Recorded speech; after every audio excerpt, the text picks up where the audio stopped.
नमस्कार। खास खबर लिएर आएको छु म सरोज कोइराला। सुरुमा मुख्य खबर।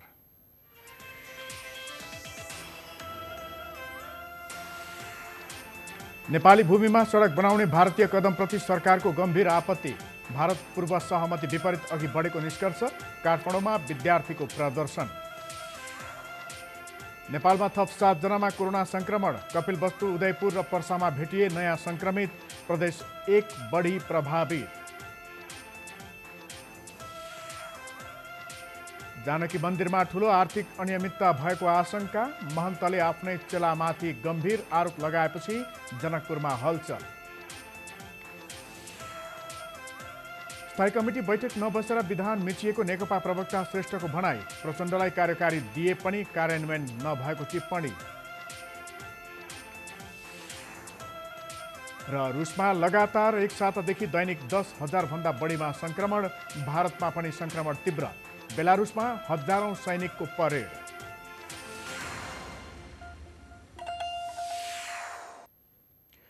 खास खबर सुरु गरौं लिपुलेकमा भारतले सडक बनाएपछि नेपाल सरकारले दिएको प्रतिक्रियाबाट।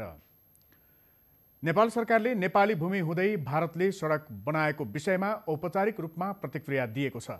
सरकारले भारतीय कदमप्रति गम्भीर आपत्ति जनाउँदै खेद व्यक्त गरेको छ। नेपाल सरकारले नेपाली भूमिमा भइरहेका कुनै पनि गतिविधि नगर्न भारत सरकारलाई सचेत गराएको छ। सरकारले नेपाली भूमि हुँदै भारतले लिपुलेकसम्म चीन जोड्ने सीमा सडक एकतर्फी निर्माण गरेको जानकारी अत्यन्तै दुःखका साथ प्राप्त भएको र यो दुई देशबीचको समझदारीको विपरीत रहेको प्रश्न पारेको छ। भारतका रक्षा मन्त्री राजनाथ सिंहले उत्तराखण्डदेखि नेपाली भूमि लिपुलेक जोड्ने सीमा सडक उद्घाटन गरेको भोलिपल्ट अर्थात् शनिबार परराष्ट्र मन्त्रालयले विज्ञप्ति निकालेर महाकाली पूर्वका लिम्पियाधुरा, कालापानी, लिपुलेक नेपाली भूभाग रहेको स्पष्ट पारेको छ। परराष्ट्र मन्त्रालयले विज्ञप्तिमा भनेको छ, नेपाल सरकारले सुगौली सन्धि अनुसार आफ्ना गतिविधि गर्दै आएको छ। पूर्वमा काली नदी यताका सम्पूर्ण भूभाग लिम्पियाधुरा, कालापानी र लिपुलेक नेपालका भूभाग हुन्। त्यति मात्र होइन, यस विषयमा नेपाल सरकारले केही पहिले र हालै सन् 2019 को नोभेम्बर 20 मा पनि भारत सरकारलाई कूटनीतिक नोट मार्फत प्रश्न पारेको स्मरण गराएको छ। परराष्ट्रले नेपाललाई जानकारी नदिई नेपाली भूमिमा सडक बनाउने यस्तो काम दुई मुलुकका प्रधानमन्त्री तहमा सिमाना विवाद आपसी कुराकानीमा टुङ्गो लगाउने गरी भएको सहमति विपरीत भएको तर्फ पनि भारतको गम्भीर ध्यानाकर्षण गरेको छ। नेपालले वार्ताबाट समस्याको समाधान खोज्ने प्रतिबद्धता पनि व्यक्त गरेको छ। विज्ञप्तिमा भनिएको छ, नेपाल सरकार दुई देशबीचको घनिष्ठ र मैत्री सम्बन्धको भावना राख्दै ऐतिहासिक सन्धि, दस्तावेज, तथ्य र नक्साको आधारमा सीमा मुद्दाहरूको कूटनीतिक समाधान खोज्न प्रतिबद्ध छ। नेपाल सरकारले भारत सरकारलाई नेपालको भूभागभित्र यस्ता कुनै गतिविधि नगर्न पनि सचेत गराएको छ। भारत र चीन बीच सन् 2015 मे 15 मा लिपुलेकलाई द्विपक्षीय व्यापार मार्ग बनाउने सहमतिको नेपालले विरोध गरेको थियो। नेपालले त्यसबेला बेग्ला बेग्लै कूटनीतिक नोट भारत र चीनलाई पठाएर विरोध जनाएको पनि परराष्ट्रले विज्ञप्तिमा जनाएको छ। नेपाल सरकारले दुई देश बीचका बाँकी सीमा समस्या कूटनीतिक माध्यमबाट सुल्झाउनु पर्नेमा जोड दिँदै आएको पनि प्रश्न पारेको छ। नेपालले दुई देशका विदेश सचिवहरूको बैठकका लागि 2 पटक मिति प्रस्ताव गरेको तर भारतीय पक्षबाट प्रतिक्रियाको प्रतीक्षा भइरहेको विषय पनि भारतलाई जानकारी गराएको छ। नेपालले इजिपी प्रतिवेदनको सिफारिसका आधारमा पनि इतिहासले छाडेका मुद्दा समाधान गर्न सहयोग पुग्ने विश्वास व्यक्त गरेको छ। नेपाल सरकार प्रतिवेदन बुझ्न तयार रहेको पनि प्रश्न पारेको छ। Bureau report, Himalaya television. भारतले नेपाली भूमिबाट लिपुलेक हुँदै चीनको मानसरोवर जाने बाटो बनाएकोमा सत्तारूढ नेपाल कम्युनिस्ट पार्टीले आपत्ति जनाएको छ। हिमालय टेलिभिजनसँग कुरा गर्दै नेकपाका प्रवक्ता नारायण काजी श्रेष्ठले भारतीय कदमको भत्सना गर्नुभयो। यसका विरुद्ध तत्काल कदम चाल्न उहाँले सरकारलाई आग्रह गर्नुभयो। यो अतिकृत भूभागमा भारतले जुन ढङ्गले एकलौटी बाटो बनाउने काम गरेको छ त्यो गलत छ। त्यति मात्रै होइन, भारतले नै यसलाई विवादित सीमा क्षेत्र हो भनेर स्वीकार गरेको छ। औपचारिक आफैले विवादी भूमि भनेर स्वीकार गरेको कुरालाई उपेक्षा गरेर विश्व कोरोनाको विरुद्ध लडिरहेको बेलामा, हामी समेत कोरोनाको विरुद्ध लडिरहेको बेलामा जुन ढङ्गले भारतले अहिले बाटो बनाएर उद्घाटन समेत गर्ने काम गर्यो त्यो अत्यन्तै आपत्तिजनक छ, भर्त्सनायोग्य छ।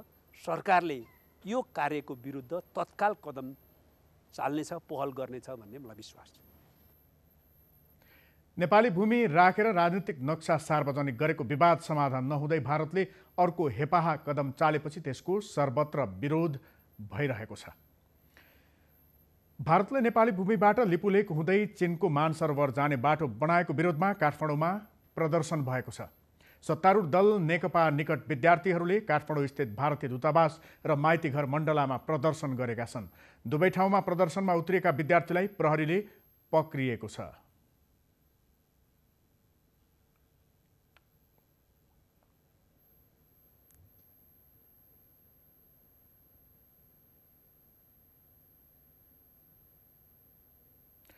कालो झण्डा र ब्यानर बोकेर भारतीय दूतावास अगाडि प्रदर्शनमा पुगेका सत्तारूढ दलका विद्यार्थी, नेता तथा कार्यकर्तालाई प्रहरीले पक्राउ गरेको छ। त्यसपछि विद्यार्थीहरूले माइतीघर मण्डलामा कालो झण्डा लिएर विरोध जनाएका थिए। त्यहाँ पनि प्रहरीले हस्तक्षेप गरेर उनीहरूलाई पक्राउ गरेको छ।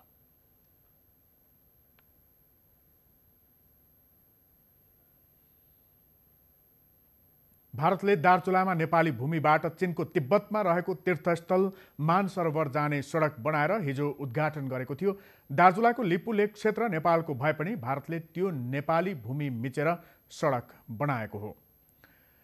लिपुलेकमा भारतले सडक मार्ग खोलेको विरोध गर्ने क्रममा नेपाली सेनाका पूर्व जर्नेल प्रेमसिंह बस्नेत र नेपाल प्रहरीका पूर्व एआइजी ठाकुर मोहन श्रेष्ठलाई पक्राउ गरेको छ। आज दिउँसो सत्तारूढ दल नेकपाको पार्टी कार्यालय अगाडि शङ्ख पार्कमा लिपुलेकको विषयमा पत्रकार सम्मेलन गर्दै गर्दा प्रहरीले पक्राउ गरेको हो। पक्राउ गरिएका बस्नेत र श्रेष्ठलाई प्रहरी कार्यालय महाराजगञ्जमा राखिएको छ। लिपुलेकमा भारतले बाटो बनाएको विरोधमा केही पत्रकारलाई बोलाएर कार्यक्रमको तयारी गरेका थिए। भारतले नेपाली भूमि मिचेर लिपुलेक हुँदै चीन जाने बाटो बनाएपछि सिङ्गो देश चर्को आक्रोशमा छ। सडकमै पनि प्रदर्शन भएका छन्। राजनीतिक दलका कार्यकर्तादेखि आम नागरिक सबै भारतीय हस्तक्षेपका विरुद्ध जुरुक्क उठेका छन्। कलाकारहरूले पनि भारतीय हस्तक्षेप विरुद्ध उत्रिन नागरिकलाई अपिल गरेका छन्। जनगायक जीवन शर्माले सामाजिक सञ्जालमा गीत मार्फत भारतीय हस्तक्षेप अतिक्रमणको विरोध गरी देश बचाउने अभियानमा लाग्न नागरिकलाई अपिल गर्नुभएको छ।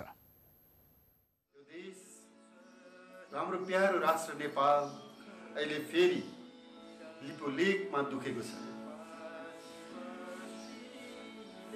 मान सरोवर जाने बाटो हाम्रो नेपाली भूमि मिच्दै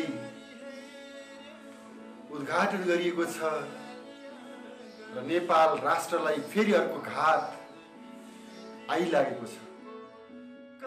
भारतले लिपुलेक हुँदै चीनको मानसरोवर जाने बाटो बनाउँदै नेपाली भूमि मिचेपछि जनगायक जीवन शर्मालाई निकै दुखेको छ। त्यो क्षेत्रका बासिन्दाले प्रत्यक्ष भोगेको पीडा उहाँका गीतमा यसरी व्यक्त भयो।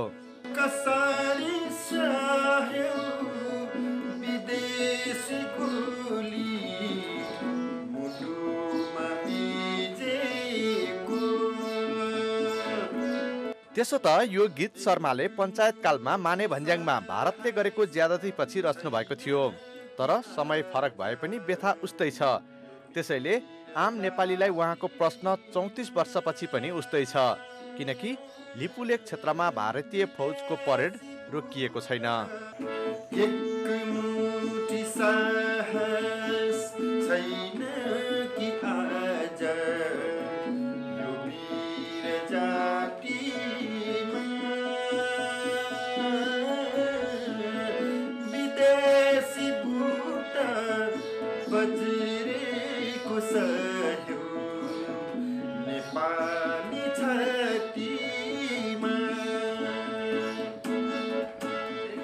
नेपाली संसारमै वीर जातिका रूपमा चिनिन्छ।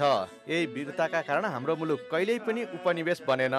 अब नेपालीले आफ्नो देश बचाउन फेरि एकपटक त्यो वीरता फरक ढङ्गले देखाउन आवश्यक छ। जीवन शर्माको यो गीतले त्यही भन्छ। एक मुठी साहस छैन कि आज यो वीर जातिमा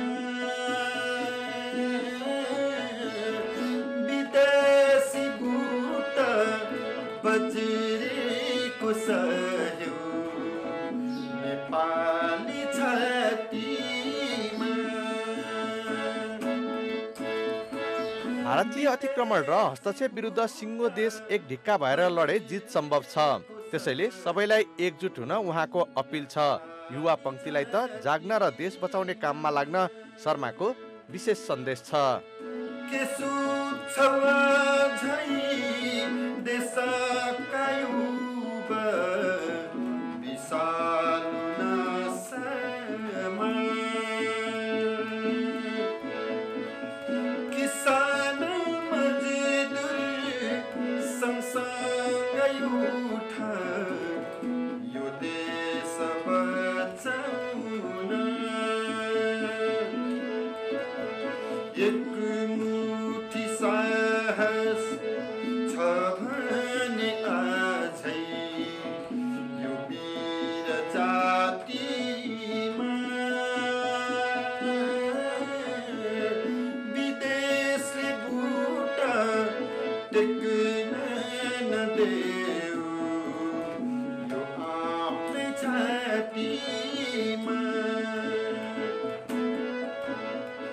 हो, जीवन शर्माले भने जस्तै देश बचाउन सबै एकजुट हुनु जरुरी छ र बैरीका आँखा नपर्ने गरी अब यो विषय समाधान हुने गरी लाग्नै पर्छ। एउटा सानो राष्ट्रले आँट गर्यो भने ठुला ठुला साम्राज्य ढालिदिएको इतिहास छ। हाम्रो देश तुलनात्मक रूपमा सानो छ र त के हो, तर 3 करोड नेपाली छन्। यी 3 करोड नेपालीले जतिसुकै ठुलो शक्तिलाई पनि परास्त गर्ने हामीसँग तागत छ। मात्रै साहस, मनोबल र ऊर्जाको खाँचो छ। Bureau report, Himalaya television. नेपालमा थप 7 जनामा कोरोना संक्रमण भेटिएको छ। यो सँगै संक्रमितको संख्या 109 पुगेको छ। संक्रमण देखिएका 109 मध्ये सबैभन्दा बढी प्रदेश 1 मा 34 जना छन्। स्वास्थ्य तथा जनसङ्ख्या मन्त्रालयका अनुसार पछिल्लो पटक उदयपुरको भुल्केमा र कपिलवस्तुमा 3 तथा पर्साको छपकैयामा 1 जना नयाँ संक्रमित फेला परेका हुन्। कुल संक्रमितको संख्या 109, जसमध्ये पुरुष 78 जना र महिला 31 जना हुनुहुन्छ। प्रादेशिक विवरण अनुसार प्रदेश नम्बर 1 मा 34, 2 मा 31, बागमती प्रदेशमा 7, गण्डकीमा 2, प्रदेश नम्बर 5 मा 30 र सुदूरपश्चिम प्रदेशमा 5 गरी जम्मा 109 जना संक्रमितहरू हालसम्म हुनुहुन्छ। नयाँ भेटिएका संक्रमितलाई उपचारका लागि अस्पताल लगिएको छ। कुल 109 जनामा कोरोना देखिए पनि 1 जना भने उपचारपछि निको भएर घर फर्किएको स्वास्थ्य मन्त्रालयले जनाएको छ। डिस्चार्ज भएर 31 जना गइसक्नु भएको छ भने हाल वीरगञ्जमा 27, विराटनगरमा 20, रूपन्देहीमा 6, नेपालगञ्जमा 24, भरतपुरमा 1 गरी 78 जनाको उपचार भइरहेको छ। यी उपचारका क्रममा रहनुभएका सबै संक्रमितहरूको स्वास्थ्य स्थिति सामान्य रहेको छ। मन्त्रालयले प्रदेश नम्बर 1 र प्रदेश नम्बर 5 का बढी प्रभावित जिल्लामा नमुना सङ्कलन कार्य तीव्र पारेको छ। पछिल्लो 24 घण्टामा 1741 वटा PCR परीक्षण गरिएको छ। अहिले देशभरिका अस्पतालमा आइसोलेसनमा 143 जना छन्। उपत्यकामा 2 र बाहिर 141 जना शङ्कास्पद बिरामीलाई आइसोलेसनमा राखिएको हो। यस्तै विभिन्न स्थानमा स्थापना भएका क्वारेन्टिनमा 14,592 जना रहेको मन्त्रालयले जनाएको छ। कपिलवस्तु, उदयपुर र पर्सामा संक्रमित भेटिने क्रम जारी छ। पछिल्लो पटक भेटिएका यी जिल्लाका 7 जना संक्रमित कुनै न कुनै रूपमा अघिल्लो संक्रमणसँग जोडिएको पाइएको छ। ट्रेसिङका क्रममा 3 वटै जिल्लामा थप संक्रमित हुन सक्ने देखिएको छ। कपिलवस्तुको मायादेवी गाउँपालिका 1 पकडी स्थित छत्रपाली तीर्थदेवी माविको क्वारेन्टिनमा बसेका 5 जनामा कोरोना संक्रमण भेटिएपछि प्रशासनले निगरानी बढाएको छ। क्वारेन्टिनमा राखिएका मायादेवी गाउँपालिका वडा नम्बर 2 का 2 जना युवकमा बिहीबार संक्रमण पुष्टि भएको थियो। त्यही क्वारेन्टिनमा रहेका मध्ये थप 3 जनामा संक्रमण देखिएको हो। नयाँ संक्रमित मायादेवी गाउँपालिका वडा नम्बर 2 का 18 वर्षीय, मायादेवी गाउँपालिका 8 बिजुवाका 18 वर्षीय र शुद्धोधन गाउँपालिका वडा नम्बर 6 कर्माका 17 वर्षीय युवक छन्। संक्रमित मध्ये मायादेवी 2 का युवक घर नपसी सिधै क्वारेन्टाइनमा आएको पाइएको छ। यस्तै शुद्धोधनका युवालाई परिवारले तत्कालै क्वारेन्टाइनमा पठाएका थिए। तर मायादेवी गाउँपालिका वडा नम्बर 8 का युवा भने घरमा बसेर नुहाई धुवाई गरेपछि गाउँलेले देखेर क्वारेन्टाइनमा ल्याइएको खुलेको छ। संक्रमण भेटिएका 3 जना मुम्बईबाट घर फर्कने क्रममा मायादेवी गाउँपालिकाको भारतसँग सीमा जोडिएको स्थानबाट लुकीछिपी प्रवेश गरेका थिए। यी संक्रमितलाई बुटवल स्थित कोरोना अस्पताल लगिएको छ। उदयपुरमा भेटिएका 3 जना संक्रमित त्रियुगा नगरपालिका वडा नम्बर 3 भुल्के क्षेत्रका हुन्। यो सँगै उदयपुरमा अहिलेसम्म 31 जना संक्रमित फेला परेका छन्। पछिल्लो पटक भेटिएका संक्रमित भुल्केको नुरी मस्जिद नजिकैका बासिन्दा हुन्। यही क्षेत्रबाट यसअघि 28 जना संक्रमित भेटिएका थिए। सबैभन्दा पहिले वैशाख 5 गते नुरी मस्जिदमा बसेका 12 जनामा संक्रमण देखिएपछि परीक्षणको दायरा बढाइएको थियो। 8 गते बेलुकी 1 जना र 9 गते थप 11 जनामा संक्रमण पुष्टि भयो। 11 गते थप 4 जनामा संक्रमण भएपछि संयुको स्वाब सङ्कलन गरिएको थियो। पछिल्लो पटक वैशाख 15 गते सङ्कलन गरिएको 91 जनाको स्वाब परीक्षणका क्रममा 3 जनामा संक्रमण पाइएको हो। उदयपुरको संक्रमण स्रोतका रूपमा भारतबाट फर्केका 1 जना युवकलाई लिइएको छ। भारतमा पढ्ने ती युवकबाट मस्जिदमा रहेका जमाती र त्यस वरपरका बासिन्दामा संक्रमण फैलिएको अनुमान गरिएको छ। यो क्षेत्रमा संक्रमितको सम्पर्कमा रहेकाको परीक्षण गर्ने क्रम अझै जारी रहेको स्वास्थ्य मन्त्रालयले जनाएको छ। उदयपुरमा भेटिएका संक्रमित मध्ये 14 जना निको भएर विराटनगरको अस्पतालबाट डिस्चार्ज भइसकेका छन्। पर्सामा थपिएका संक्रमित वीरगञ्जको छपकैयाका 62 वर्षीय पुरुष हुन्। उनी यसअघि भेटिएका संक्रमित परिवारको सम्पर्कमा रहेको भेटिएको छ। वैशाख 24 गते एकै परिवारका 17 जनामा संक्रमण भेटिएको थियो। यी संक्रमित त्यही टोलका किराना पसले हुन्। उनी संक्रमित परिवारका 66 वर्षीय पुरुषको सम्पर्कमा रहेको देखिएको पर्साका प्रहरी प्रमुख गङ्गा पन्तले जानकारी दिनुभयो। उनको 2वटा परिवारमा 20 जना सदस्य छन्। सबैको परीक्षणका लागि स्वाब सङ्कलन प्रक्रिया सुरु गरिएको छ। वीरगञ्जको नारायणी अस्पतालमा उपचार गराइरहेका संक्रमितको सङ्ख्या 29 पुगेको छ। हिमालय टेलिभिजनका लागि सङ्घीय ब्युरोको रिपोर्ट। धनगढीकी कोरोना संक्रमित महिला पनि सेती प्रादेशिक अस्पतालबाट डिस्चार्ज भएसँगै सुदूरपश्चिम प्रदेश कोरोना बिरामी मुक्त भएको छ। शुक्रबार धनगढी उपमहानगरपालिका 5 की 34 वर्षीय महिला अस्पतालबाट डिस्चार्ज भएसँगै सुदूरपश्चिम प्रदेश कोरोना बिरामी मुक्त भएको हो। 5 जना संक्रमित निको भए पनि सुदूरपश्चिममा कोरोनाको जोखिम भने कायमै छ। सुदूरपश्चिम प्रदेशमा 2923 जनाको कोरोना परीक्षण गर्दा 5 जनामा मात्र कोरोना पुष्टि भएको थियो। कोरोना पुष्टि भएका सबै 5 जना सेती प्रादेशिक अस्पतालमा उपचारपछि निको भएर फर्किएका छन्। सुदूरपश्चिम प्रदेश अहिलेलाई कोरोना मुक्त भए पनि सम्भावित सङ्कट भने कायम नै छ।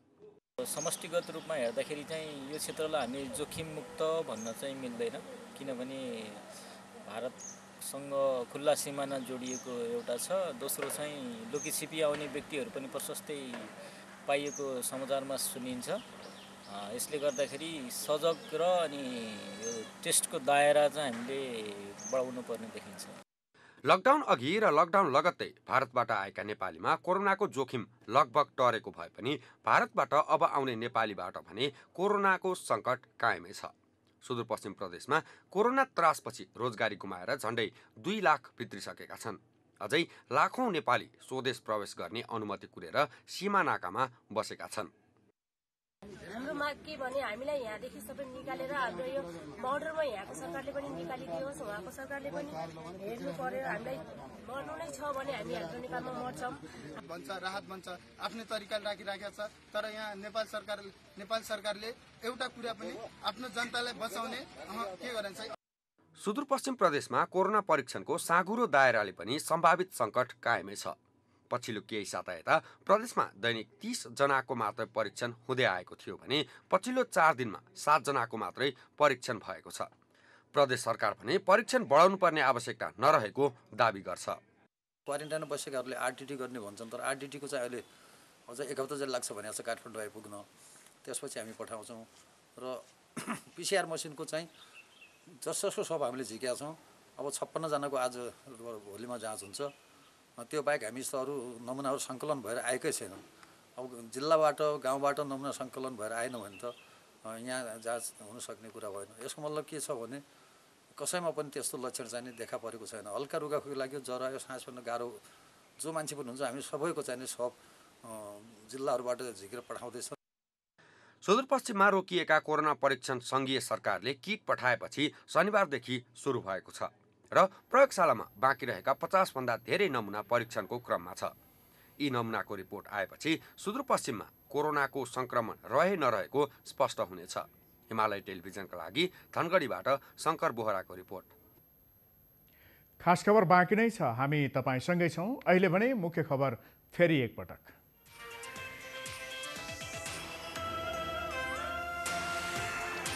नेपाली भूमिमा सडक बनाउने भारतीय कदमप्रति सरकारको गम्भीर आपत्ति। भारत पूर्व सहमति विपरीत अघि बढेको निष्कर्ष। काठमाडौँमा विद्यार्थीको प्रदर्शन। नेपालमा थप 7 जनामा कोरोना संक्रमण। कपिलवस्तु, उदयपुर र पर्सामा भेटिए थप संक्रमित। कोरोनाबाट प्रदेश 1 बढी प्रभावित। जानकी मन्दिरमा ठूलो आर्थिक अनियमितता भएको आशंका। महन्तले आफ्नै चेलामाथि गम्भीर आरोप लगाएपछि जनकपुरमा हलचल। र रगत र पसिना बगाएर मुलुकको अर्थतन्त्र धान्ने श्रमिकलाई सरकारले बेवास्ता गरिरहेको पूर्व श्रम मन्त्री विष्टको आरोप। तत्काल स्वदेश फर्काउन माग।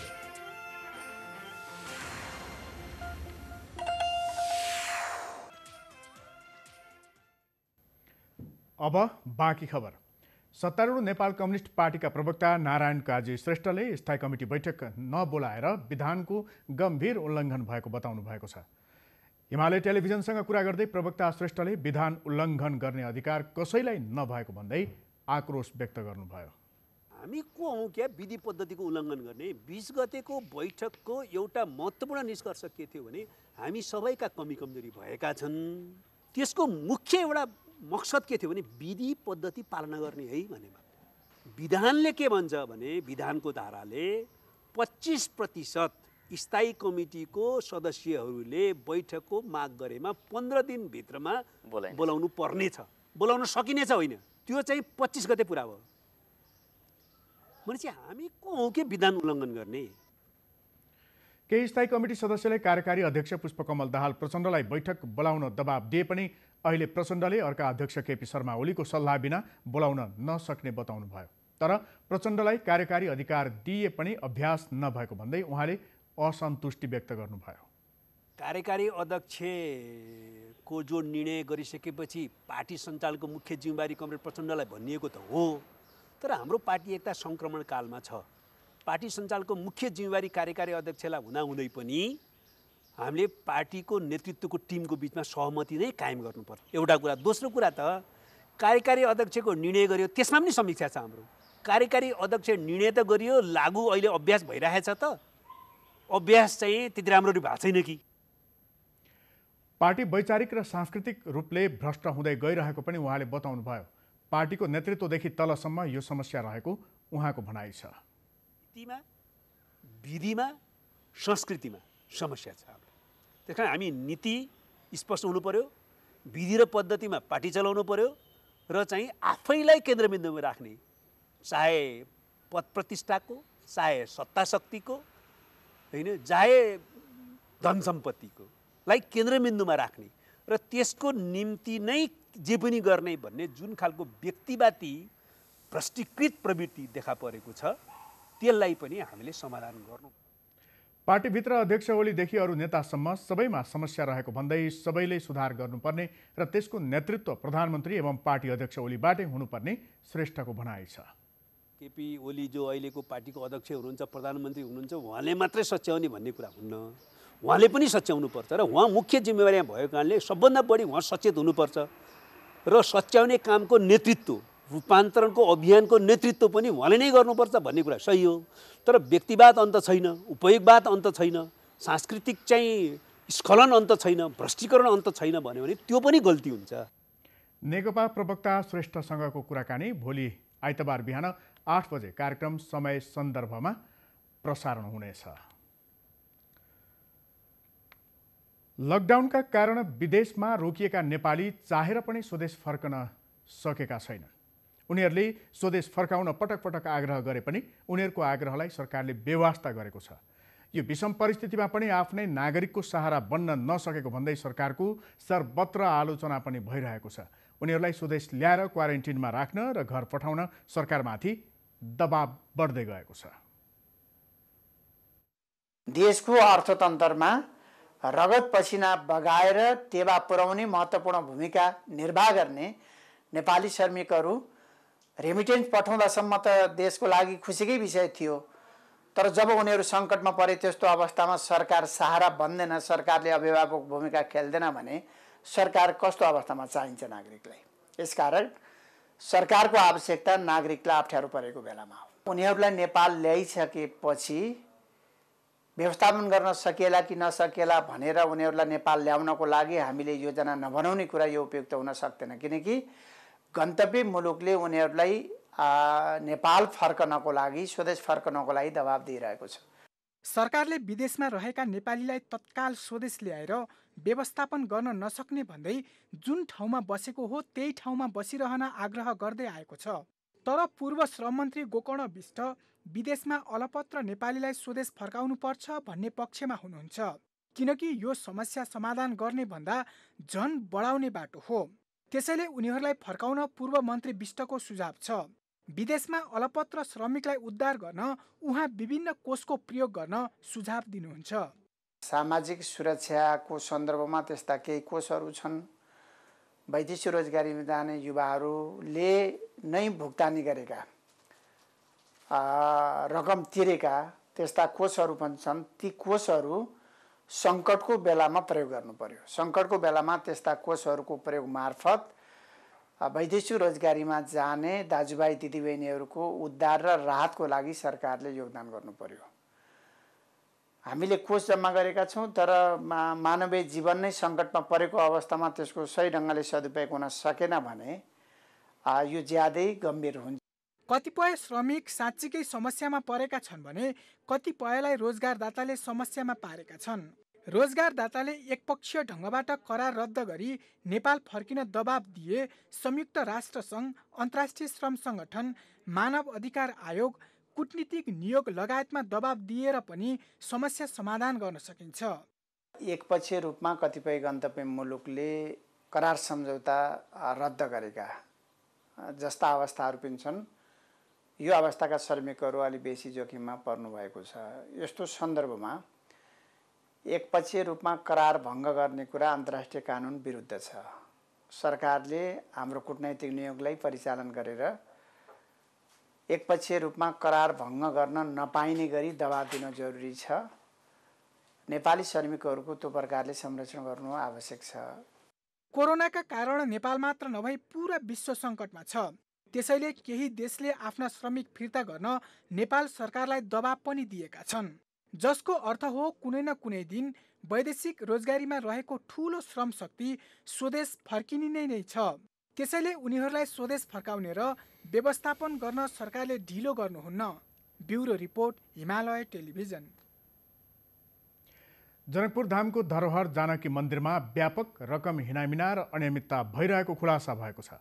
मन्दिरकै महन्त राम तपेश्वर दासले नै अनियमितता भएको बताउनु भएको छ। उहाँले यसका लागि उत्तराधिकारी दाबी गर्ने सहायक महन्त रामरोशन दासमाथि आरोप लगाउनु भएको छ।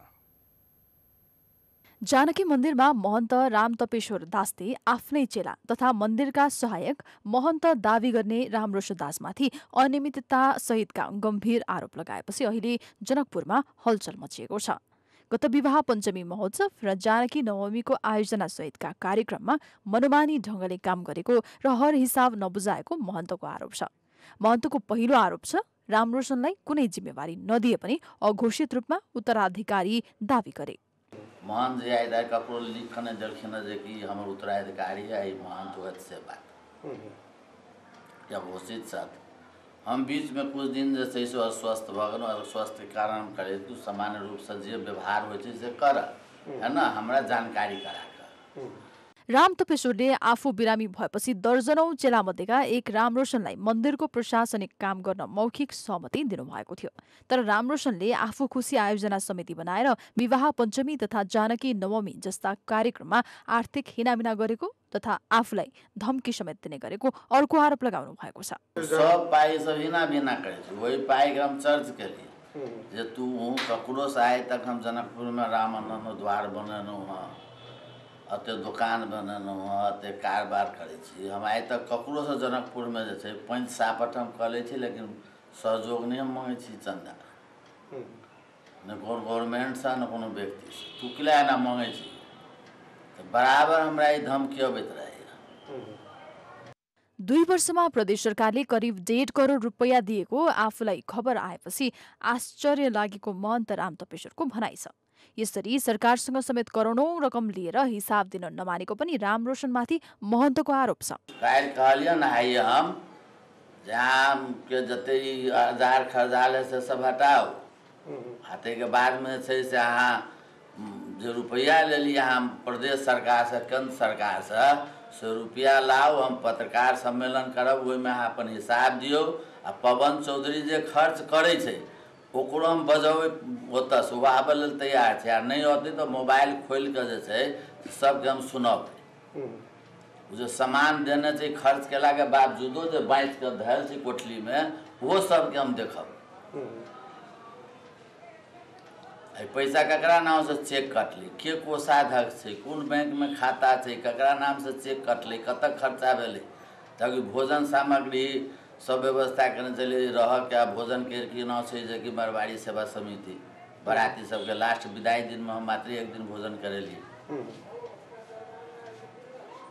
खर्च की अब जेते के कोनो अता पता नहीं रह जे ओहो आमदनी की अब जो ओकर अता पता नहीं, खर्च करे त तपेश्वरदास हेबे करे।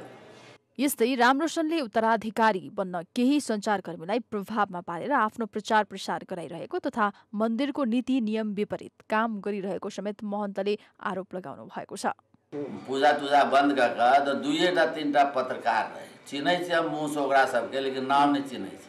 हम कह रही 12 बजे पूजा पाठ भोग राग सब बंद कर जो तू इन चौबे छी बजबे छी से जानकी जी के भोग केला बंद केने छी।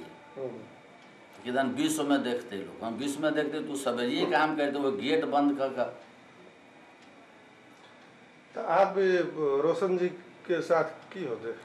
रोशन जी के साथ कतु चेला है, अपन चेला नॉर्मल चेला मैं सुनू नॉर्मले चेला वो हेबे करे। अब रहते से बात नहीं थी, जब वो कानून के विपरीत काज कल तू कथी हेते पहिने कथी छलिए बाप के मान लिया जो कोई बुझल लोग रहे यहाँ बेसी कभी लड़का हो कहीं घर देख दैया जहन देखते माय बाप जी घर बर्बाद कर रहा है तहन ओकरा जे छै से ओकरा हाथ से चाबी ले लेते न।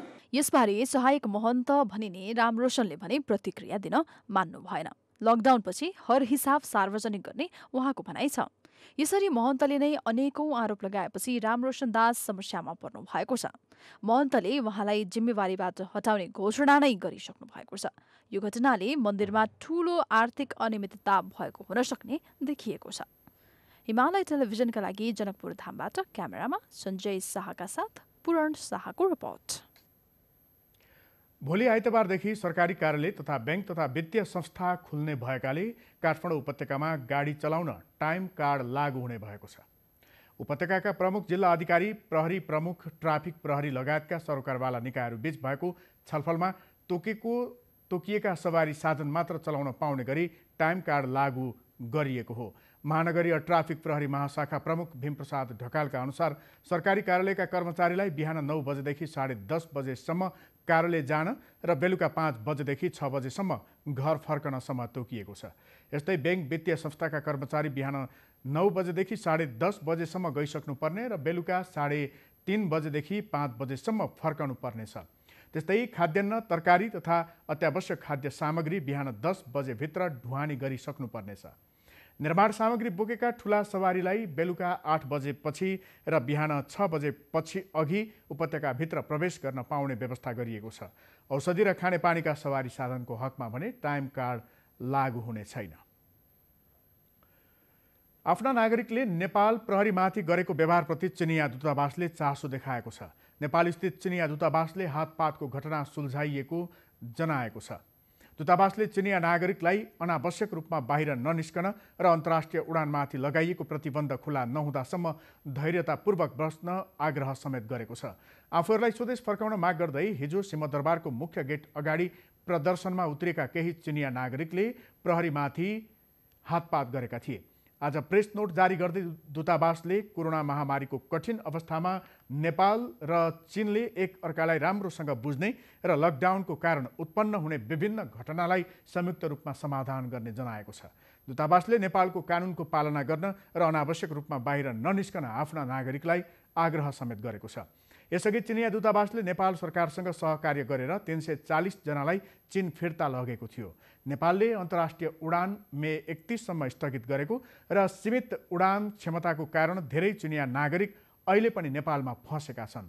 उनीहरूलाई पनि स्वदेश फर्काउन नेपाली पक्षसँग छलफल भइरहेको काठमाडौँ स्थित चिनिया दूतावासले जनाएको छ।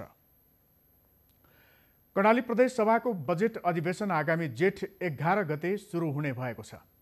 प्रदेश राजधानी सुर्खेतमा बसेको मन्त्री परिषद बैठकले जेठ 11 गते बजेट अधिवेशन बोलाउने निर्णय गरेको हो। अधिवेशन 2077 जेठ 11 गते बोलाउने निर्णय गरेको छ। त्यसअनुसार चाहिँ अब बजेट अधिवेशन सुरु हुन्छ। बजेट अधिवेशन सुरु हुनुभन्दा पहिले पनि हामी बजेटको तयारीमा लागिरहेकै छौँ। खास गरी यति बेला हामी बजेट कस्तो बनाउने र बजेटका प्राथमिकताहरू के हुने, बजेटमा हामीले कुन कुन विषयलाई सम्बोधन गर्ने भन्ने विषयमा सुझाव सङ्कलन गरिरहेका छौँ। कर्णाली प्रदेशले आगामी वर्षका लागि 35 अर्बको बजेट ल्याउने तयारी गरेको छ। प्रदेश सरकारले असार 1 गते बजेट ल्याउनु पर्ने संवैधानिक व्यवस्था छ। नीति तथा कार्यक्रम र बजेटको खाका तयार पार्न सरकारले कर्णालीमा सरकारी कार्यालय सञ्चालन गर्दै आएको छ।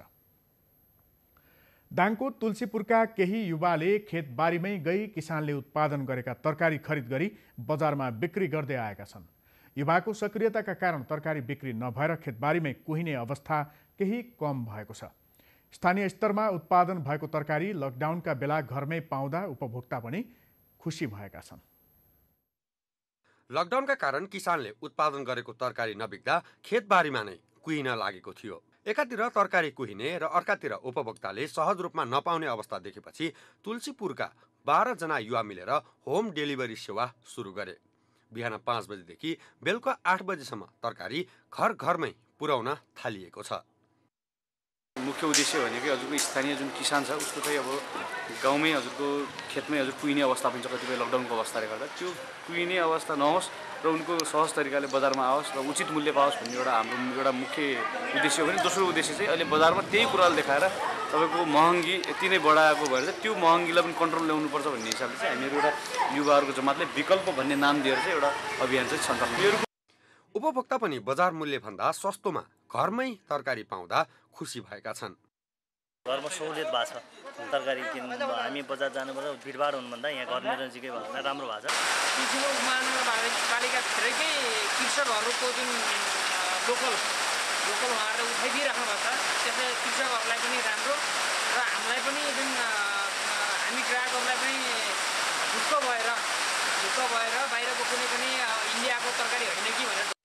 तुलसीपुर उपमहानगरपालिकाका 19वटै वडामा बिहान दिउँसो र साँझ अभियानले सेवा दिँदै आएको छ। तर स्थानीय सरकारले आफूहरूलाई सहयोग नगरेको युवाहरूको गुनासो छ। हामीहरूले जति म खरिद गर्छौँ त्यसमा 10 रुपियाँदेखि 5 रुपियाँ हाम्रो एड हुन्छ यो गाडीको खर्चको लागि।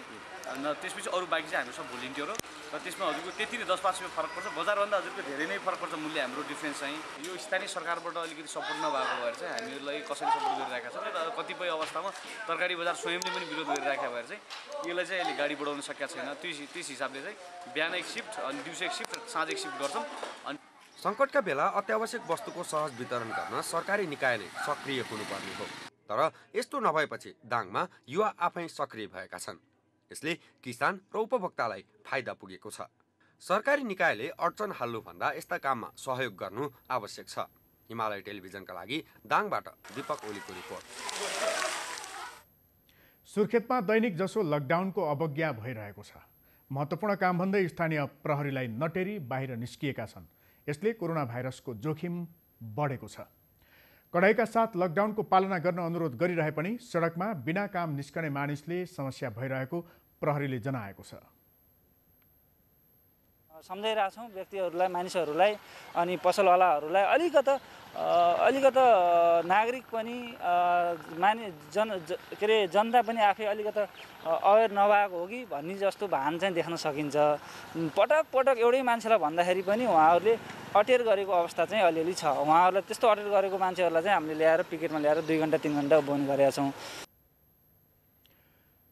सुर्खेत उद्योग वाणिज्य सङ्घले उपभोक्ताको मागलाई ध्यान दिँदै अति आवश्यक खाद्यान्न पसल खोल्ने समय तालिका सार्वजनिक गरे पनि सरकारले लकडाउन पालनामा तोकेका न्यूनतम मापदण्ड समेत पालना भएको छैन। छिमेकी प्रदेशमा सङ्क्रमण बढिरहँदा सुर्खेतमा लकडाउन पालना नहुँदा चिन्ता देखिएको छ। खास खबर बाँकी नै छ। हामी तपाईँसँगै छौँ। अहिले भने मुख्य खबर फेरि एकपटक।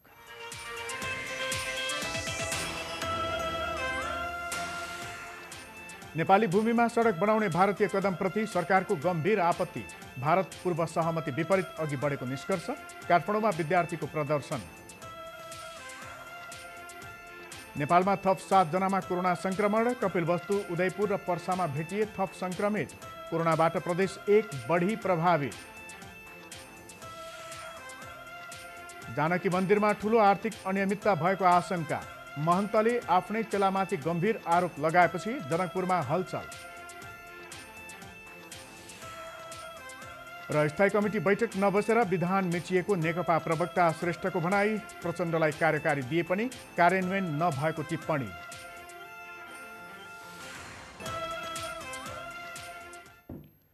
अब बाँकी खबर। वीरगञ्जस्थित नारायणी उपक्षेत्रीय अस्पताललाई सरकारले कोभिड-19 अस्पतालको रूपमा परिणत गरे पनि सर्पदंशको उपचार सेवा दिइरहेको छ। गर्मी बढेसँगै दैनिक 4 देखि 5 जना सर्पदंश र शङ्कास्पद सर्पदंशका बिरामी अस्पताल पुग्ने गरेका छन्। पर्सा, बारा, रौतहटका तथा अन्य सरकारी तथा निजी अस्पतालले सर्पदंश उपचार सेवा दिन नसक्ने भएकाले नारायणीबाटै सेवा प्रवाह भइरहेको हो। अहिलेको अवस्थामा हामीसँग दैनिक रूपमा 3 देखि 5 जना सर्पदंशका बिरामीहरू आउनुहुन्छ।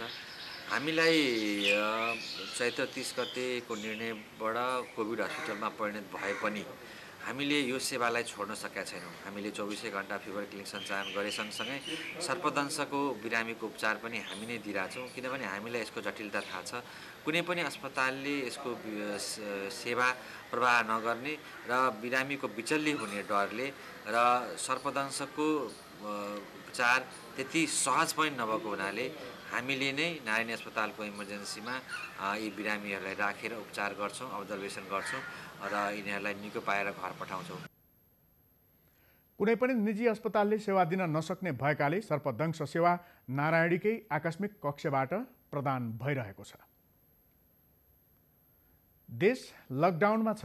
लकडाउनले सबैजसो नियमित काम बन्द छन् र मानिस घरभित्रै बस्न बाध्य छन्। यो स्थितिमा कलाकार तथा गायक गायिकाले के कुरामा बढी मिस गरेको सबैभन्दा ठुलो कुरा के होला? हेर्नुहोस् यो सामग्री। बाहिर निस्कियो कि सधैँ समर्थकले घेरिने चर्चित व्यक्ति पनि 1.5 महिनादेखि घरभित्रै छन्। मारामार काम बाँकी भए पनि यो बेला त्यो पूरा गर्न नपाएकोमा उनीहरू चुकचुकाइरहेका छन्। मलाई मिस भइरहेको कुरा चाहिँ मेरो काम हो। सबैजनाको आफ्नो प्रकारको एडिक्सन हुन्छ। मेरो एडिक्सन चाहिँ काम हो। आम अ वर्कोहोलिक। तपाईँहरू सबैलाई थाहा भएकै कुरा हो। रोडिज पनि अहिले रोकिरहेको छ हैन। लगभग हामी towards the and of the प्रोग्राममा आएर प्रोग्राम रोक्नु पर्यो। अब त्यो बोर्ड पनि लागिरहेको छ। भने मेरो अफिसको कामहरू मिस भइरहेको छ हैन। किनभने धेरै क्लाइन्टहरूको मेरो अफिसमा कामहरू थियो। विज्ञापनहरू बनाउनु पर्ने, एडिटिङ गर्नुपर्ने हैन, मार्केटिङमा जानुपर्ने हैन, पेमेन्टहरू लिनुपर्ने धेरै कामहरू थियो। त्यो कामहरू गर्न नपाएर चाहिँ मलाई एकदमै छटपटी भएको छ। एकदम मिसिङ गरिरहेको छु त्यसलाई। यो समय कलाकारको व्यस्त रहने समय हो। जिल्ला जिल्लामा हुने महोत्सवमा मात्रै होइन, विदेशमा हुने कार्यक्रममा पनि कलाकार व्यस्त रहन्थे। त्यसैले उनीहरूले देश विदेशमा हुने कार्यक्रमसँगै घर परिवार, आफन्त र साथीभाइसँगको भेटघाट पनि मिस गरिरहेका छन्। म चाहिँ नयाँ बस्ती भन्ने ठाउँमा, जोरपाटी नयाँ बस्तीमा बस्छु। आमा बस्नुहुन्छ मैती देवीमा। आमालाई भेट्न गइरहेको थिएँ। अहिले आमासँगको भेटको दूरी चाहिँ धेरै दिन भइसक्यो भेट भएको छैन। एकदम मैले मिस गरेको, आमालाई भेट्न नपाएर एउटा ठुलो मिस गरेको छु। जुन देश विदेशमा कार्यक्रम गर्नु जान्थेँ, त्यो कार्यक्रममा अडियन्ससँगको जुन इन्टरेक्टहरू हुन्थ्यो त्यो एकदमै धेरै मिस गरेकी छु।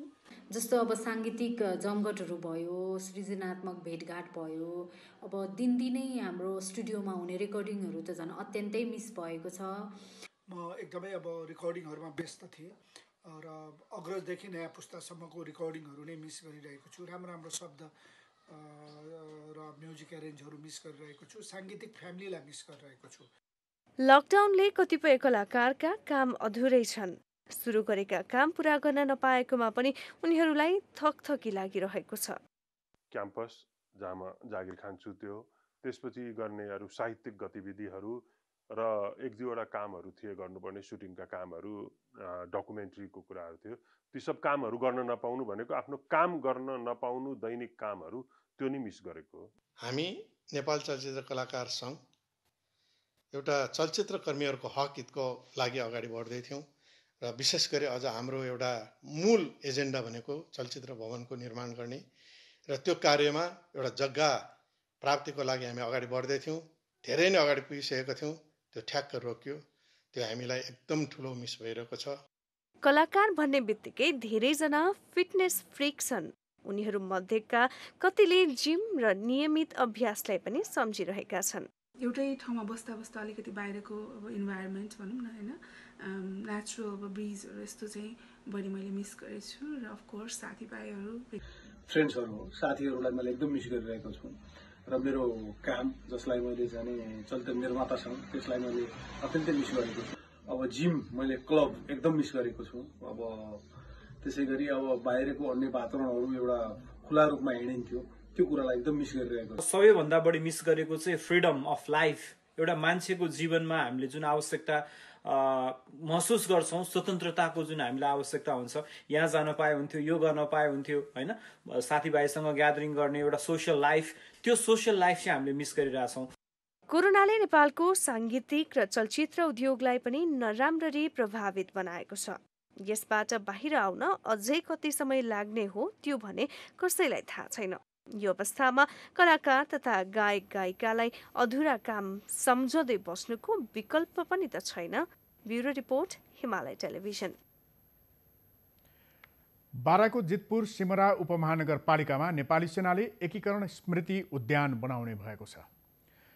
श्री नम्बर 28 बाहिनी नेपाली सेनाको परिसरमा बनाउन लागेको उद्यानको प्रदेश 2 का मुख्यमन्त्री लालबाबु राउतले आज उद्घाटन गर्नुभयो। नेपालको एकीकरण अभियानमा मधेसका बासिन्दाले गरेको योगदान झल्काउन तथा नागरिक सैनिक सम्बन्ध प्रगाढ बनाउने उद्देश्यले पार्क बनाउन लागेको नेपाली सेनाले जनाएको छ।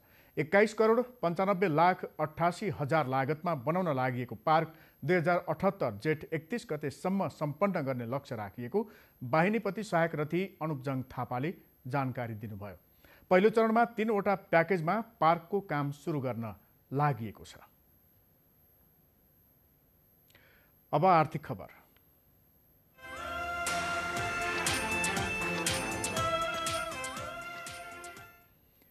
सरकारले कोरोनाको संक्रमण नियन्त्रण रोकथामका लागि गरेको लकडाउनका कारण पूर्वी नेपालमा उत्पादित छुर्पीको निकासी ठप्प छ। युरोप, अमेरिका सहित 14 मुलुकमा छुर्पी निकासी हुँदै आएको थियो। निकासी रोकिएपछि प्रदेश 1 मा रहेका साना ठुला गरी 900 भन्दा बढी उद्योग प्रभावित भएका छन्। लकडाउनका कारण तेस्रो मुलुक निकासीका लागि तयारी अवस्थामा रहेको 90 करोडको दुधको छुर्पी स्टोरमा थन्किएको छ। प्रदेश 1 का पहाडी जिल्ला इलाम, पाँचथर, ताप्लेजुङ, तेह्रथुम, शङ्खसभा, धनकुटा लगायत पूर्वी पहाडी जिल्लामा छुर्पी उत्पादन हुँदै आएको छ। यहाँ उत्पादित दुधको छुर्पी कुकुर र बिरालोको खाजाको रूपमा America, Canada, Europe, Japan, Korea लगायतका 14 देशमा बिक्री हुँदै आएको छ। सबैभन्दा बढी इलाममा मात्र 590 छुर्पी उद्योग छन्। अन्य जिल्लामा समेत गरी साना ठुला करिब 900 उद्योग छन्। नेपालको छुर्पी डकच्युको रूपमा ती मुलुकमा निकासी हुँदै आएकोमा लकडाउनका कारण अहिले अधिकांश छुर्पी उद्योग बन्द छन्। सञ्चालनमा रहेका उद्योगले पनि उत्पादन भण्डार गर्नुपर्ने बाध्यता छ। तयारी अवस्थामा रहेको छुर्पी समेत नेपालबाट निकासी हुन सकेको छैन। जाने भनेको अमेरिका हो। अब अमेरिकामा पनि यो सङ्कट हुँदाखेरि उसले भोलि गएर अन्तर्राष्ट्रिय माल नलिने भन्यो भने अब धेरै लगानी डुब्छौँ हामी, धेरै लगानी नै डुबिन्छ। अब के अकल्पनीय नै हुन्छ। भोलि सहज भइदिएर माल गयो भने पैसाको लागि किसानहरूलाई केही ढिलो हुन्छ, तर किसानको पैसाहरू त फस्दैन। राजधानीको मनोराम हिमालय ह्यान्डिक्राफ्ट मार्फत पूर्वी नेपालमा उत्पादित छुर्पी अमेरिका, जापान र कोरिया पठाउने गरिएको छ। व्यापार तथा निकासी प्रवर्धन केन्द्र विराटनगर कार्यालयको तथ्याङ्क अनुसार यो आर्थिक वर्षको 9 महिनामा अर्थात् लकडाउन हुनु पूर्वसम्म 89 करोड 21 लाख 51 हजार मूल्य बराबरको 53 करोड 55 लाख 85 हजार किलो छुर्पी निकासी भएको छ। त्यसमा सबैभन्दा बढी अमेरिकामा 76 करोड 37 लाख 61 हजार रुपियाँको 46 करोड 47 लाख 86 हजार किलो छुर्पी निकासी भएको छ। नेपालका लागि अमेरिका छुर्पीको सबैभन्दा ठुलो बजार समेत हो। लकडाउनका कारण यो बजार समेत गुम्ने खतरा देखिएको छ। हिमालय टेलिभिजनका लागि विराटनगरबाट ध्रुव भट्टराईको रिपोर्ट। कोरोना भाइरस रोकथामका लागि अपनाइएको लकडाउनका कारण देशभरका रेस्टुरेन्ट तथा बार पूर्ण रूपमा बन्द छन्। लकडाउन लम्बिँदै गए रेस्टुरेन्ट तथा बारमा गरिएको लगानी डुब्ने खतरा रहेको भन्दै व्यवसायीले चिन्ता जनाउँदै आएका छन्। लकडाउनले परेको असरबारे हामीले restaurant and bar association of Nepal रेबानका अध्यक्ष अरनिको राज भण्डारीसँग कुराकानी गरेका छौँ। यहाँलाई हिमालय टेलिभिजनमा स्वागत छ। हजुर, हस्, धन्यवाद हजुर। अहिले यो लकडाउनको कारण रेस्टुरेन्ट तथा बार अहिले बन्दै छ होइन? यो रेस्टुरेन्ट तथा बार क्षेत्रमा कति जति लगानी थियो र यो लकडाउनको कारण कति जति लगानी गुम्ने चाहिँ आशंका गरिएको छ? अब यस्तो छ, यो रेस्टुरेन्टमा लगभग 8-9 अरबको लगानी हो जम्मा टोटल अहिले दर्ता भएको रेस्टुरेन्ट औपचारिक क्षेत्रमा लगभग 3300 भन्दा बढी रेस्टुरेन्टहरू छन्। त्यसमा कार्यरत कर्मचारीहरू 65,000 भन्दा बढी कर्मचारीहरू छन् हैन? भन्दा अहिले सबै बन्दकै अवस्था छ है, कहीँ पनि आम्दानी शून्य छ र खर्च चाहिँ नि अब विशेष गरेर खर्च भन्नाले श्रमिकहरूको तलब, घरबाल, बिजुली र अन्य ब्याज जस्तो खर्चहरू चाहिँ हरेक दिन चढ्दै गएको छ। भन्दाखेरि सबै रेस्टुरेन्ट व्यवसायहरू अब कसरी हामी यो भनौँ न समस्याबाट बाहिर निस्किने भन्नेमा हामी भनौँ न दिनको दिन त्यसैमा हामी अल्मलिएर बसिरहेको अवस्था हो। यो लकडाउन खुलेपछि पनि कति समय जति पूर्ववत रूपमा फर्किन कति समय जति लाग्ला भन्ने आकलन गर्नुभएको छ यहाँहरूले? कमसेकम पनि मेरो विचारमा लोकललाई 3 महिना लाग्छ र बाह्य टुरिस्ट त अब अर्को यो टुरिस्ट सिजन त भइसक्यो भन्दा अर्को टुरिस्ट सिजन भन्नाले कमसेकम पनि सेप्टेम्बर अक्टोबरमा अनि आइसिबीमा त थाहा हुन्छ र यसपालि सेप्टेम्बर अक्टोबरमा आउँदाखेरि पनि रेस्टुरेन्टहरू त्यति विदेशी पाहुनाहरू नआउला भन्ने हामीलाई सबैलाई थाहा छ। त्यसैले यसमा चाहिँ नि हामी संवेदनशील भएरै अगाडि बढ्नुपर्छ जस्तो लाग्छ। कतिपय रेस्टुरेन्टहरूको श्रमिक पनि कटौती गर्नुपर्ने अवस्था आउला, यहाँको आन्तरिक टुरिस्टले मात्रै त्यो थेक्न नसक्ला होइन? त्यो कति जति रोजगारी चाहिँ यो क्षेत्रमा गुम्न सक्ने अहिले आकलन गरिएको छ? बाह्य पर्यटनमा आधारित रेस्टुरेन्टहरूमा चाहिँ नि अहिले खोल्नु भन्दा पनि उहाँलाई अक्टोबर जस्तो होटलहरूले जस्तो हामी 6 महिनापछि खोल्छौँ भनेर उद्घोष गर्नुभयो नि, त्यो चाहिँ नि अर्को सिजनमा मात्रै खोल्ने भनेर भन्नुभएको हो। सिधा भन्नुपर्दाखेरि हाम्रो साथीहरूको पनि भनाइ के छ भने जस्तो ठमेलको बाह्य टुरिस्टमा आधारित रेस्टुरेन्टहरू हो होइन, पोखराको लेक साइडतिरको हो, यो यस्ता रेस्टुरेन्टहरू चाहिँ नि उहाँहरूले अर्को 3 महिनापछि मात्र खोल्दाखेरि उहाँलाई अपरेसनल खर्च पनि कम हुने देखिन्छ। तर पनि लामो समय बन्द गर्दा त्यसको असर के पर्ने हो भन्ने कुरो उहाँहरूलाई पनि अहिलेसम्म ज्ञान छैन। अनि यो त हाम्रो लागि पहिलो पटक यस्तो भएको हो। पहिला हुँदाखेरि छोटो अवधि हुन्थ्यो, 10-15 दिन, एक हप्ता हुन्थ्यो भने यो धेरै लामो अवधि भयो।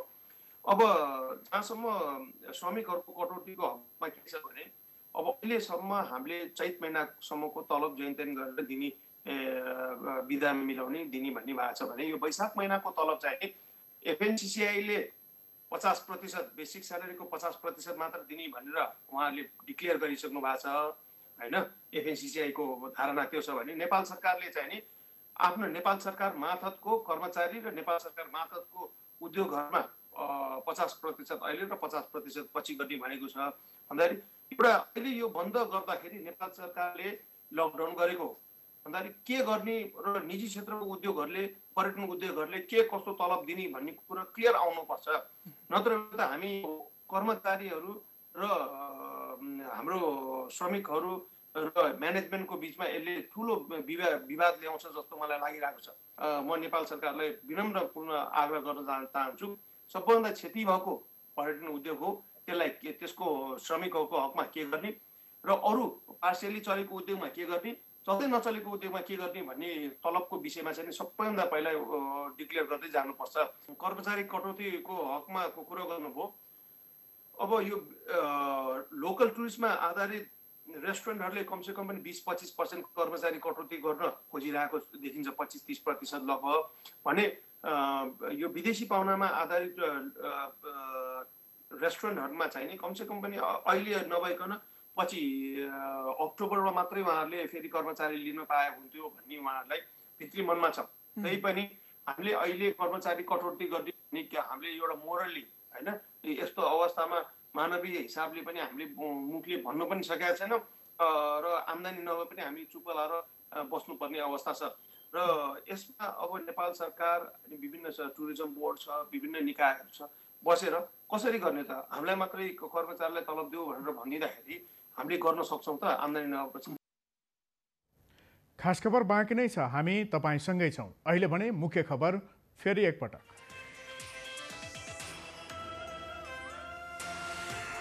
नेपाली भूमिमा सडक बनाउने भारतीय कदमप्रति सरकारको गम्भीर आपत्ति। भारत पूर्व सहमति विपरीत अघि बढेको निष्कर्ष, काठमाडौँमा विद्यार्थीको प्रदर्शन। नेपालमा थप 7 जनामा कोरोना संक्रमण, कपिलवस्तु, उदयपुर र पर्सामा भेटिए थप संक्रमित। कोरोनाबाट प्रदेश 1 बढी प्रभावित। जानकी मन्दिरमा ठूलो आर्थिक अनियमितता भएको आशंका, मन्तले आफ्नै चेलामाथि गम्भीर आरोप लगाएपछि जनकपुरमा हलचल। र रगत र पसिना बगाएर मुलुकको अर्थतन्त्र धान्ने श्रमिकलाई सरकारले बेवास्ता गरिरहेको पूर्व श्रम मन्त्री विष्टको आरोप, तत्काल स्वदेश फर्काउन माग।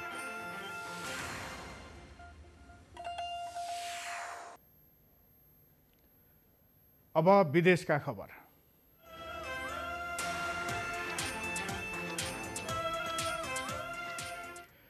रुसमा आज लगातार 7औं दिन पनि 10,000 भन्दा बढी कोरोना संक्रमित भेटिएका छन्। एक साता यता ठूलो संख्यामा संक्रमित भेटिएपछि रुस कोरोनाको नयाँ केन्द्रका रूपमा विकास भएको छ। रुसमा पछिल्लो पटक 10,817 जना नयाँ संक्रमित भेटिएका छन्। यससँगै त्यहाँ संक्रमितको संख्या झण्डै 2 लाख पुगेको छ।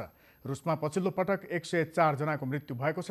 त्यहाँ मृतकको संख्या 1827 पुगेको छ। स्पेनमा आज 2666 संक्रमित थपिएका छन्। मृतकको संख्या भने केही घटेर 179 मा सीमित भएको छ। स्पेनमा अहिलेसम्म 26,478 जनाको ज्यान गएको छ। जर्मनीमा पछिल्लो पटक 1,251 संक्रमित भेटिएका छन्। जर्मनीमा संक्रमितको संख्या 1,68,000 पुगेको छ। थप 147 को ज्यान गएको छ। मृतकको संख्या 7,369 पुगेको छ। छिमेकी मुलुक भारतमा पनि संक्रमण निरन्तर बढ्दो छ। भारतमा संक्रमितको संख्या 60,000 नजिक छ भने झण्डै 2,000 जनाको मृत्यु भइसकेको छ। दक्षिण अमेरिकी मुलुकमा पनि संक्रमण फैलँदो क्रममा छ। युरोपका बढी प्रभावित मध्ये इटली, नेदरल्यान्ड र बेल्जियममा भने नियन्त्रण हुँदै गएको छ। विश्वभर कोरोना भाइरसबाट संक्रमित हुनेको संख्या 40,43,000 नागेको छ। 2,77,000 भन्दा बढीको मृत्यु भइसकेको छ। संक्रमित मध्ये अहिलेसम्म झण्डै 14 लाख निको भएका छन्। कोरोना भाइरसको चरम संक्रमणका बीच बेलारुसमा भने हजारौं सैनिक एकै ठाउँ जम्मा भएर परेड गरेका छन्। दोस्रो विश्वयुद्ध सकिएको 75औं वर्ष मनाउने क्रममा राजधानी मिन्स्कमा 5,000 सैनिकले परेड गरेका हुन्। सोभियत संघबाट छुट्टिएका अन्य राष्ट्रले कोरोना भाइरसका कारण यो दिवसका कार्यक्रम स्थगित गरेका थिए। रुसले पनि यो विशेष कार्यक्रम जमघट बिना नै गरेको छ। बेलारुसमा भने भिक्ट्री डे मनाउने क्रममा करिब 11,000 नागरिक एकै ठाउँमा भेला भएका थिए, जहाँ 5,000 सैनिकले परेड गरेका थिए।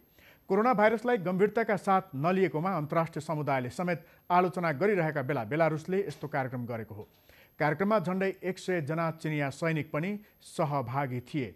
बेलारुसका राष्ट्रपतिले यस अघि नै घुँडा टेकेर मर्नुभन्दा छाती फुलाएर मर्नु उपयुक्त रहेको प्रतिक्रिया दिएका थिए। 95 लाख जनसङ्ख्या रहेको बेलारुसमा 21,000 भन्दा बढी संक्रमित छन्। चिनिया राष्ट्रपति सी जिनपिङले उत्तर कोरियामा कोरोना भाइरसको स्थितिबारे जिज्ञासा राख्दै सहयोग गर्न तत्परता देखाएका छन्। उत्तर कोरियाली नेता किम जोङ उनको सन्देशको जवाफ दिने क्रममा चिनिया राष्ट्रपतिले यस्तो धारणा राखेका हुन्। सन्देशमा किमले कोभिड-19 विरुद्धको लडाईँमा सफल भएकोमा चिनिया राष्ट्रपतिलाई बधाई दिएका थिए। साथै उत्तर कोरियामा अहिलेसम्म 1 जनामा पनि संक्रमण नदेखिएको सन्देशमा उल्लेख छ। यद्यपि विज्ञले उत्तर कोरियामा कोरोना भाइरस संक्रमण नभएको भन्नेमा शंका व्यक्त गरेका छन्। कोरोना भाइरसबाट चीन प्रभावित हुँदै गर्दा गत जनवरीमा नै उत्तर कोरियाले सबै खाले पर्यटन तथा सीमा बन्द गरेको थियो। यसअघि किम गम्भीर बिरामी भएका समाचारहरू आएका थिए, तर संक्रमणको डरले किम सार्वजनिक कार्यक्रममा उपस्थित नभएको बताइएको छ। अब मौसम सम्बन्धी खबर।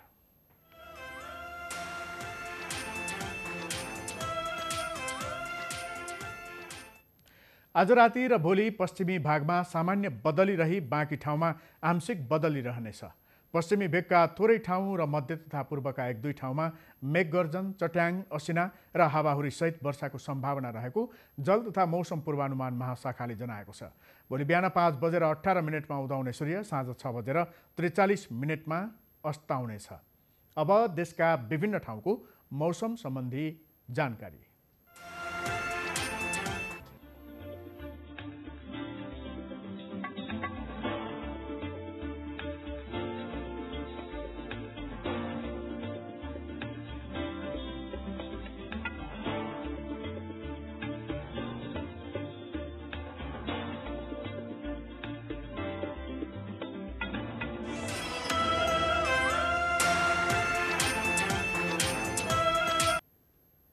हामी खास खबरको अन्त्यमा छौं। जाँदा जाँदै मुख्य खबर फेरि एकपटक।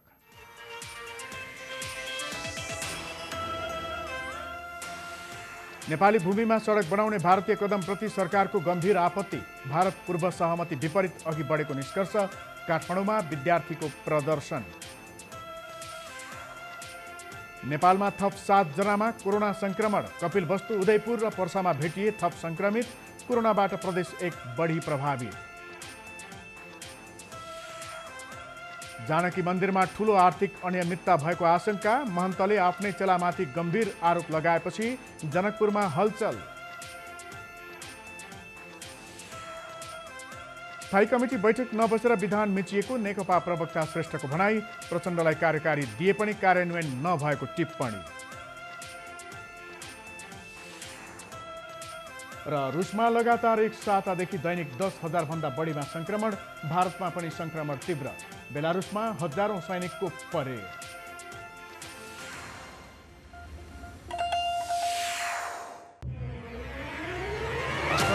खास खबर आजलाई यति नै। हामी अहिले 9 बजे हिमालय खबर लिएर फेरि आउनेछौँ। खास खबर तपाईँले फेसबुक र युट्युबमा पनि प्रत्यक्ष हेर्न सक्नुहुन्छ। साथै हिमालय टेलिभिजन एप मार्फत iOS र एन्ड्रोइडमा पनि विश्वभर प्रत्यक्ष हेर्न सकिन्छ। नमस्कार।